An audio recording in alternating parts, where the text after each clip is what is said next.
اعوذ باللہ من الشیطان الرجیم بسم اللہ الرحمن الرحیم السلام علیکم ورحمۃ اللہ وبرکاتہ ونعمتہ ومغفراتہ وجنت الحلالہ ودوزت الحرامہ۔ ٹرو اسلامک انفو کی طرف سے میں آپ سب لوگوں کو خوش آمدید کہتا ہوں۔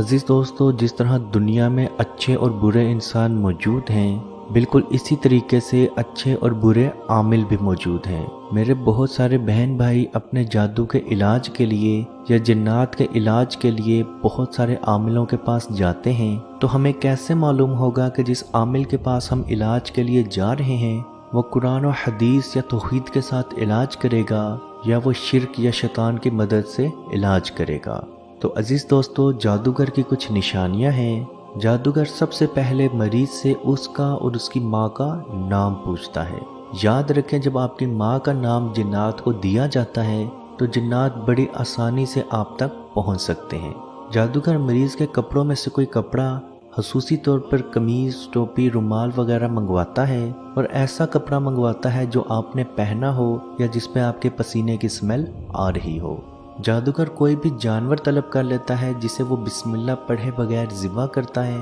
پھر اس کا خون مریض کے جسم پہ ملتا ہے اور اس کو غیر آباد جگہ پہ پھینک دیتا ہے۔ زیادہ تر یہ جانور کالے رنگ کا ہوتا ہے کیونکہ جنات کالے رنگ کو دوسرے رنگوں کے اوپر فوقیت دیتے ہیں۔ جادوگر ایسے منتر پڑھنا شروع کر دیتا ہے جو عام آدمی کی سمجھ سے بالا تر ہو، یا مریض کو ایسا حجاب دے دیتا ہے جس پہ ڈبے بنے ہوں اور ان کے اندر کچھ حروف یا نمبر لکھے ہوں، یا جادوگر آپ کو رول کر کے کاغذ کی اگربتی بنا کے دے دے اور آپ کو حکم دے کہ آپ نے اس کو فلاں وقت میں جلانا ہے اور اس تعویذ کو آپ نے نہیں کھولنا ورنہ اس کا اثر ختم ہو جائے گا۔ عزیز دوستو، یاد رکھیں، اللہ کا کلام اتنا کچا نہیں ہے کہ بس وہ کھولا جائے اور وہ ختم ہو جائے۔ جادوگر نے اس کے اندر قرآنی صورت لکھی ہوتی ہے، اور جب آپ اپنے ہاتھوں سے قرآن کی آیات جلاتے ہیں تو اس سے بڑا شرک آپ نہیں کر سکتے۔ جادوگر مریض کو بعض اوقات ایسا حکم دیتا ہے کہ وہ لوگوں سے الگ تھلگ ہو کے ایک مدت کے لیے اکیلے کمرے میں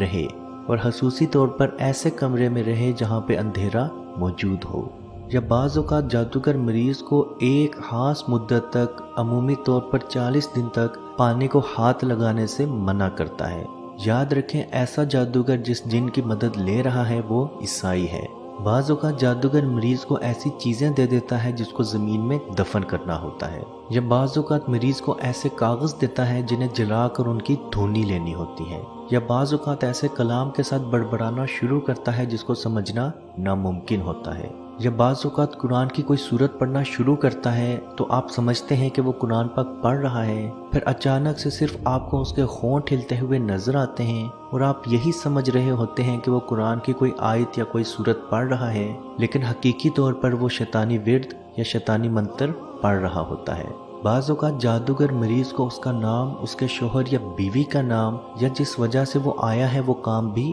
بتا دیتا ہے۔ بعض اوقات جادوگر مریض کو ایک کاغذ یا پکی ہوئی مٹی کی پلیٹ میں کچھ حروف لکھ کے دیتا ہے جنہیں پانی میں ملا کر مریض کو پینا ہوتا ہے۔ عزیز دوستو، یاد رکھیں، ایسی علامات جس شخص میں بھی نظر آئیں تو آپ یقین کر لیں کہ وہ جادوگر ہے۔ بے شک وہ دیکھنے میں بہت زیادہ پرہیزگار یا مسلمان کیوں نہ لگ رہا ہو، لیکن آپ یقین کر لیں کہ وہ جادوگر ہے۔ اور یاد رکھیں، نبی کریم صلی اللہ علیہ وآلہ وسلم کا فرمان ہے، جو شخص کسی کاہن یا نجومی کے پاس آیا پھر اس کی باتوں کی تصدیق کی تو اس نے محمد صلی اللہ علیہ وآلہ وسلم پر نازل کیے گئے دین سے کفر کیا۔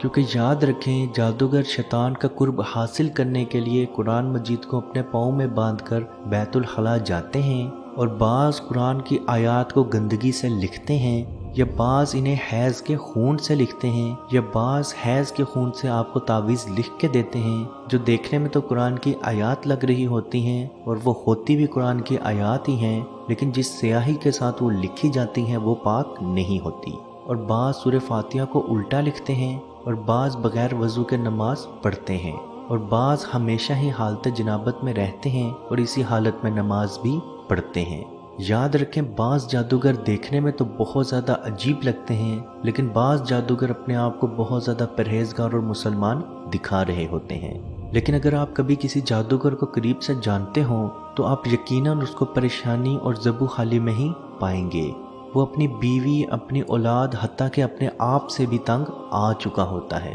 اسے سکون کی نیند تک میسر نہیں ہو رہی ہوتی، کیونکہ اللہ پاک کا ارشاد ہے، جو شخص میری یاد سے روگردانی کرے پھر میں اس کے لیے دنیا تنگ کر دیتا ہوں۔ تو عزیز دوستو، یاد رکھیں، جو انسان خود سکون نہیں پا سکتا تو آپ کو وہ سکون کیسے دے سکتا ہے؟ بے شک جادوگر بھی جادو کا توڑ کر سکتا ہے، لیکن یاد رکھیں کبھی بھی گناہ کے لیے گناہ کا سہارا نہیں لیا جا سکتا۔ اللہ پاک سے دعا ہے کہ ہم سب کو اپنے حفظ و ایمان میں رکھے اور کشمیر کے بھائیوں پہ خصوصی رحم فرمائے اور ان کو آزادی کی نعمت عطا فرمائے، آمین۔ اللہ حافظ۔ اعوذ باللہ من الشیطان الرجیم،